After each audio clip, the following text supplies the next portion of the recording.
राजस्थान के बेरोजगार अभ्यर्थियों को बहुत बड़ा झटका लग चुका है। 10+2 सीईटी की एग्जाम्स क्या अब नहीं होगी। नमस्कार, स्वागत है आपका अभिषेक जगरवाल आपन और राजस्थान यूट्यूब चैनल पर। और बताइए कैसे हो आप सब। आशा करता हूं ठीक होंगे। दोस्तों, हाल ही में अभी एक पेपर के माध्यम से बड़ा झटका लग गया है। एक पेपर की कटिंग बड़ा वायरल हो रही है। अभ्यर्थियों के मुंह पर बस यही बात है, अब हम सीईटी एग्जाम्स नहीं देने जाएंगे। अब सीईटी एग्जाम्स देने से क्या फायदा है जब एलडीसी की वैकेंसी आएगी ही नहीं। तो आखिर इस पेपर की कटिंग का क्या रहस्य है, इस न्यूज का क्या रहस्य है, उस रहस्य को हम थोड़ा बिल्कुल उखाड़ने की कोशिश कर रहे हैं। आइए, बड़ी जानकारी है, महत्वपूर्ण जानकारी है, आपकी जिंदगी के लिए यह वीडियो कहीं ना कहीं एक दिन काम अवश्य आने वाला है। बिना टाइम गवाए बोर्ड पर ध्यान दीजिए, लाइक का बटन दबा देना। चैनल पर पहली बार विजिट कर रहे हो, एक बार मेरे दोस्त राजस्थान के अभ्यर्थी प्यार तो दीजिए आपके अपने यूट्यूब चैनल अभिषेक जगरवाल आपन और राजस्थान को। देखिए भैया जी, सीईटी से पहले बेरोजगार को बड़ा झटका लग चुका है। यह जो पेपर कटिंग आपको मैं दिखा रहा हूं, इसमें आखिर क्या कुछ बताया गया है, पूरी जानकारी लेते हैं। पहली मेन हेडलाइन में लिखा है, सीईटी से पहले बेरोजगार युवाओं को बड़ा झटका लग गया है, क्योंकि आने वाले अपकमिंग न्यू वैकेंसियों का बहुत ज्यादा लाखों अभ्यर्थी इंतजार कर रहे थे। अपकमिंग वैकेंसी का अगर मैं बताऊं तो यूडीसी बनने के लिए 4209 पद थे एंड दोस्तों एलडीसी के 10,115 वैकेंसीज थी और दोस्तों सहायक प्रशासनिक अधिकारी के 493 वैकेंसीज थी। टोटल 25,000 के करीब वैकेंसी थी। लेकिन जो ये 25,000 वैकेंसी थी, अभ्यर्थी इनका इंतजार कर रहे थे, इन पे कहीं ना कहीं ग्रहण लगा है। अब ग्रहण को कैसे हटाना है आखिर हम ही तो जानते हैं, आप ही तो जानते हो। ध्यान दीजिए, 25,000 नए पद सृजित करने से वित्त विभाग का इनकार कर दिया गया है। यानी कि जो ये वैकेंसीज आने वाली थी, वित्त विभाग ने साफ साफ मना कर दिया है, भाई साहब रुक जाओ, अभी हम भर्ती के लिए कोई बजट नहीं दे सकते। आप सब जानते हो वित्त विभाग ही तो पैसे देता है भर्तियों को करवाने के लिए। तो दोस्तों फिलहाल तो इन्होंने मना कर दिया है एलडीसी यूडीसी की वैकेंसी के लिए।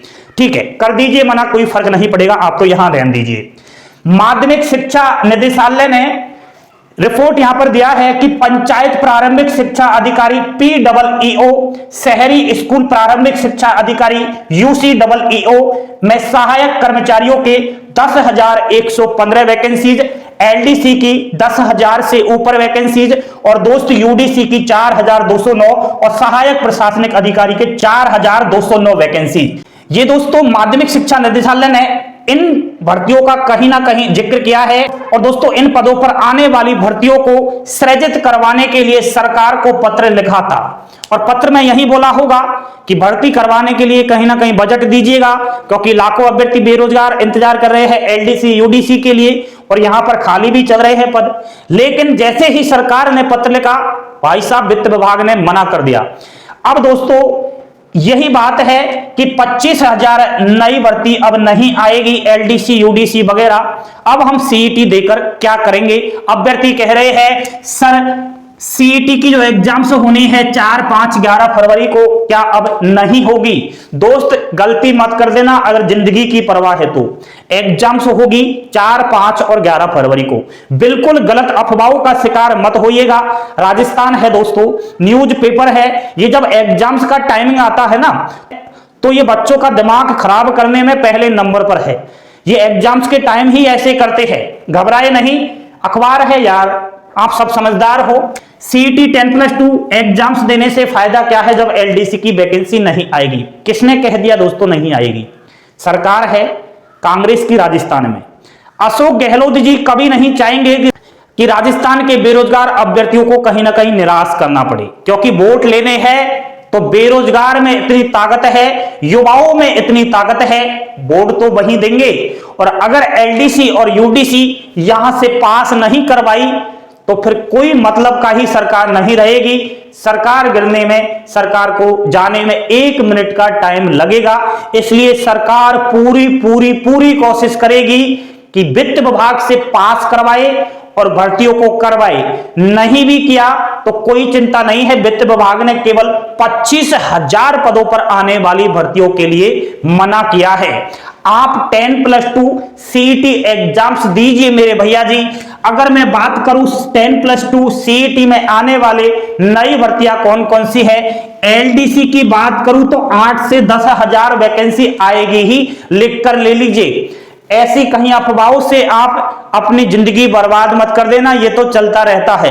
8 से 10,000 वैकेंसी आएगी एलडीसी की इसी साल, और एलडीसी आपको बनना है तो सीईटी की एग्जाम्स तो पास करनी ही होगी अच्छे परसेंटेज से। नेक्स्ट है राजस्थान पुलिस कांस्टेबल 10+2 सीईटी में शामिल है। नेक्स्ट है वनपाल और वनरक्षक 2023 में आएगी।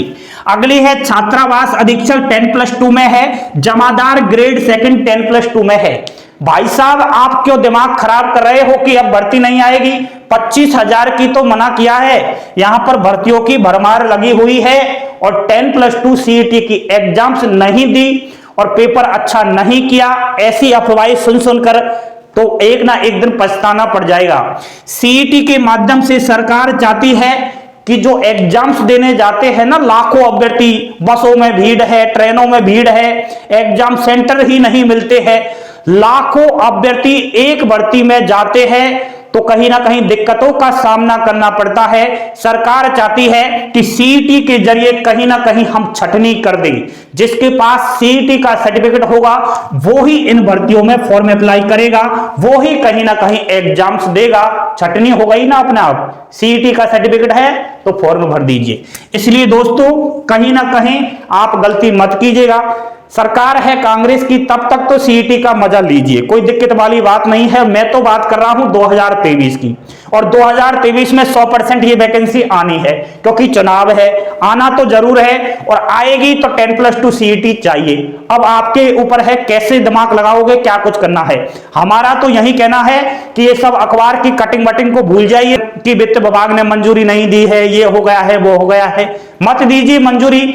सरकार तो कभी नहीं चाहेगी ना कि कहीं ना कहीं युवाओं को निराश करे, बिल्कुल नहीं चाहेगी। इसलिए दोस्तों आप कहीं ना कहीं गलत और झूठी अफवाहों का शिकार ना होकर सच्चाई और पॉजिटिव को सुनना पसंद कीजिए। जिस दिन सच्चाई और पॉजिटिव बातें आपके दिमाग में आने लगी उसी दिन समझ जाना कि एक ना एक दिन आप अमीर आदमी बनोगे और बड़ा आदमी बनोगे।